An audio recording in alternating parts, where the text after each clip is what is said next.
Palakurthi Congress party MLA యశస్విని Reddy madam public కోసం మస్తు తిప్పలు పడుతున్నదట కదా.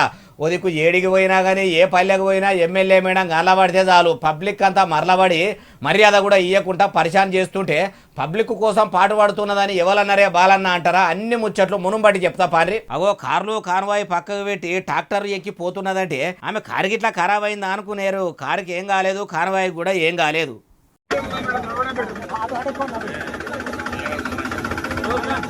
అమ్మ ఎమ్మెల్యే మేడము జర పైలంగా పట్టుకోర్రి. కార్లో ఉన్నట్టు సీటు బెల్టులు ఉండయి, సీట్లు మెత్తలోలే మెత్తగా ఉండయి.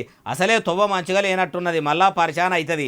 ఆడికైనా మేడం కూర్చునేందుకు మెత్తడి తువ్వాలోటి వేసిండ్రు కదా. ఇంతకు ఎన్నడు లేనిది ఇప్పుడు ఇట్లా ట్రాక్టర్ మీదనే ఎక్కి ప్రయాణం ఎందుకు కట్టింది అంటే కార్ల పోవుకుంటా అరుచుకుంటే నిలబడ్డ తావుల్నే జనం నిలదీస్తురు అనుకున్నదో ఏమో గాని ట్రాక్టర్లో ఎక్కిపోతేనన్నా ప్రజలు కసిరించుకోకుండా ఉంటారు అనుకోని ఇట్లా ప్రయాణం కట్టిందా. ఎట్లా అంటే యశస్విని రెడ్డి మేడం చెప్తేనే ఎరకాయ తట్టున్నది.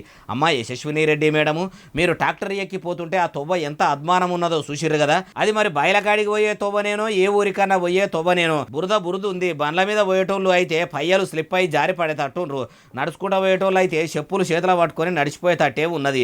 ఇట్లా మీ పాలకుర్తి నియోజకవర్గంలో చాలా దగ్గరలో తొవ్వలు సాపులేక సడకులు సత్యనాసున్నాయి. వానొస్తే వలవల, ఎండొస్తే గలగల అన్నట్టే ఉన్నాయి.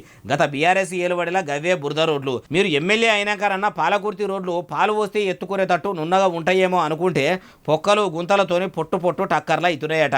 రోడ్లు బంగ్లాల మంత్రి కోమటిరెడ్డి వెంకటాల సార్తోని మాట్లాడి రోడ్లు ఓపించి పుణ్యం కట్టుకోండి మేడం అంటుర్రు ఈ ముచ్చటిన్నోళ్ళు.